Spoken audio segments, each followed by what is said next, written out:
Good afternoon. Today we are going to explore a topic and it's about safety, rights and well-being of children who are among the most vulnerable members of the society. Our students have conducted a real case study about integrated child rights protection scheme. Let's begin.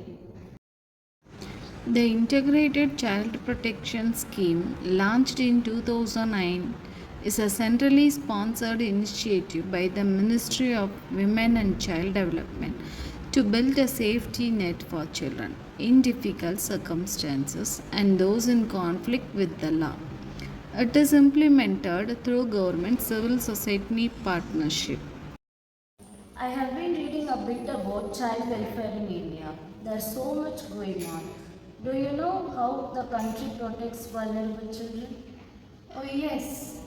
The objective of this is like the Indian government has got an integrated protection scheme for the child, which was launched in the year 2009, and it mainly focuses on the children to be protected from those child who are abandoned, who are trafficked, and who have conflict with the law.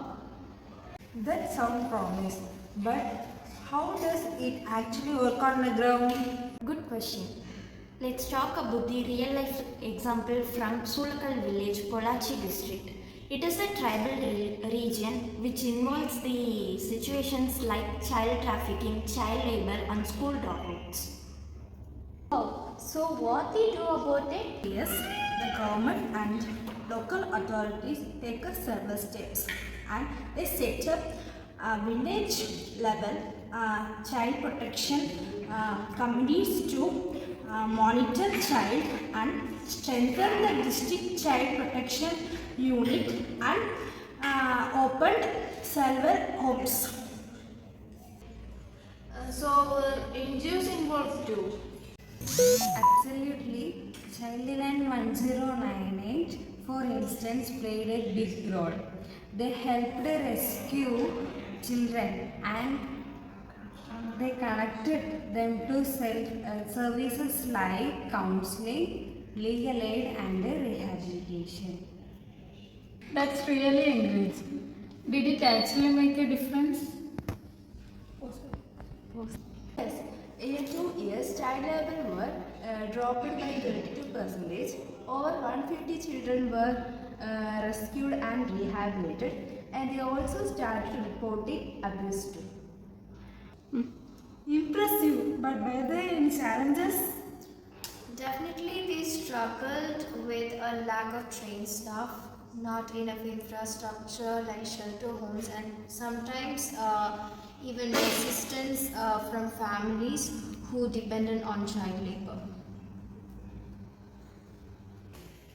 Sounds like progress, but with room to improve. Yes, with the help of proper community involvement, the proper training and the local adaptation, we can protect the child with the help of all the system, with all these systems which works together. That down, it's really inspiring to hear how the real change can happen when the systems are strong and the people care. Thank you. The success of the integrated child protection scheme in this context highlights its importance of local participation, interagency collaboration, and continuous capacity building. Continue to struggle with similar issues.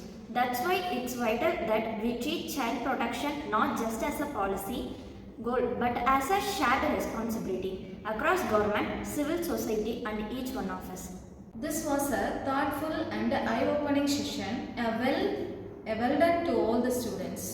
The case of Sulakal village in Pollachi district teaches us that positive change is possible when communities, governments and individuals work together.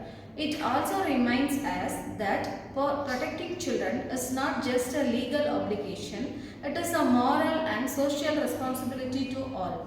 Thank you. Thank you to all the students for the effort and thank you to all for being a part of this case study. Thank you.